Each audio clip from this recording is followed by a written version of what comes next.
সন্দেহ থেকে অবিশ্বাস আসে, আর অবিশ্বাস ওই জড়ত্ব। আমি আপনাদের সঙ্গে শেয়ার করব আমার বুদ্ধিটুকু। সন্দেহ, অবিশ্বাস আর জড়ত্ব।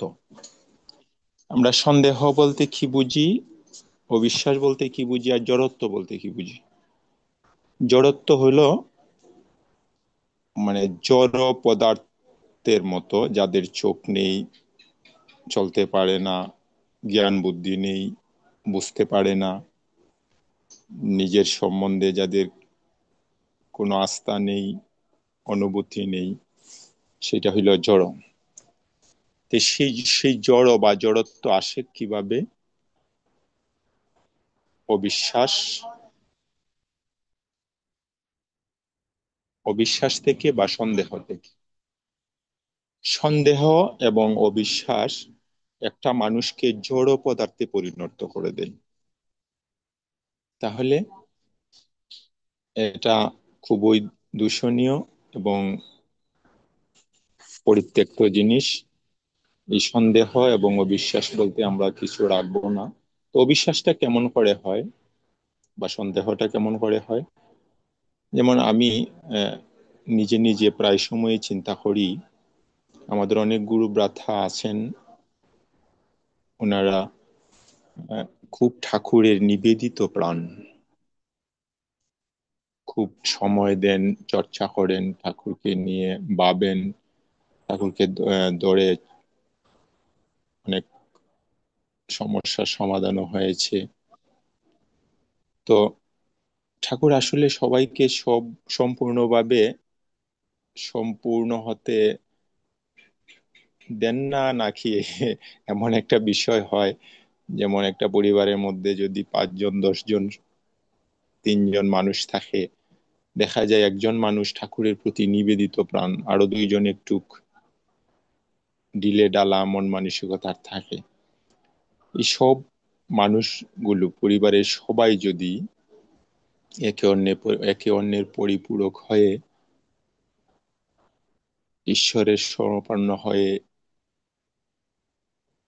সবাই অটুট ঈশ্বরের প্রতি বিশ্বাস রেখে চলতো, আমার মনে হয় পরিবারগুলা আরো থেকে আরো থর ইষ্টপ্রেমী হতো, এবং পরবর্তী প্রজন্মগুলো আরো ঈশ্বরপ্রেমী বা ঠাকুরের সহচর, ঈশ্বরের আহ, কাছের মানুষ, প্রিয় মানুষ হওয়াটা যেত। যেমন সন্দেহ, একজন মানুষের সন্দেহ হলো ঠাকুর ভগবান কিনা। একজনে বলল ঠাকুর ভগবান, তার পথে চললে লাভ হয়, আধ্যাত্মিকতার লাভ হয়, ইহজনমের লাভ হয়, পরজনমেও লাভ হয়। কিন্তু আমি ভাবলাম,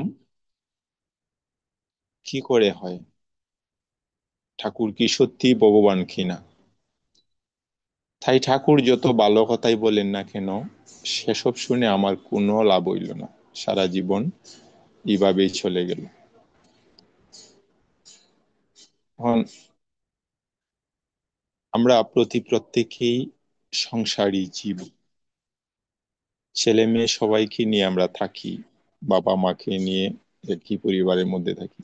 প্রত্যেকেরই বিভিন্ন ধরনের কাজ আছে।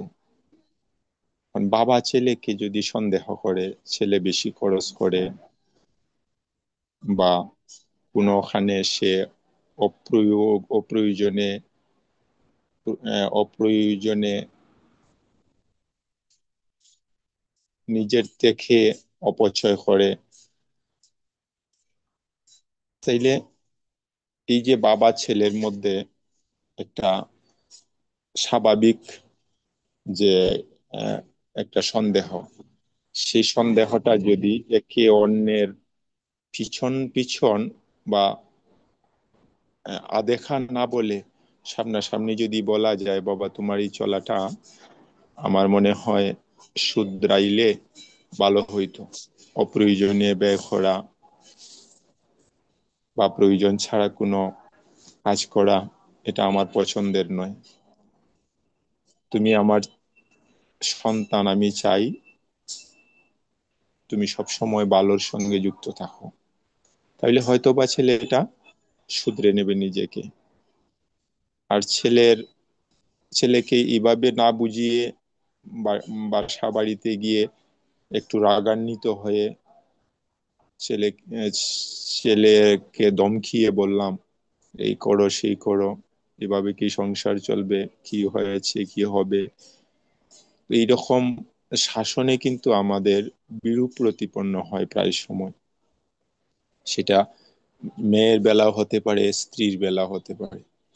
তো এভাবে যদি চলতে থাকে তাহলে ছেলের প্রতি বাবার সন্দেহ, মায়ের প্রতি মেয়ের সন্দেহ, স্বামীর প্রতি স্ত্রীর সন্দেহ, এভাবে চলতে থাকলে এক সময়ে গিয়া ওই যে জড়ত্ব আসে, তখন আর আমাদের চিন্তা করার কোনো বোধ চেতনা শক্তি জ্ঞান থাকে না। আমার ছেলেকে নিয়ে আমি একটা ভালো চিন্তা করব, সেই বোধটুকু থাকবে না। আমার ওই বাজে চিন্তা, বাজে মনোবৃত্তির কারণে আমার এগুলো তলিয়ে যাবে।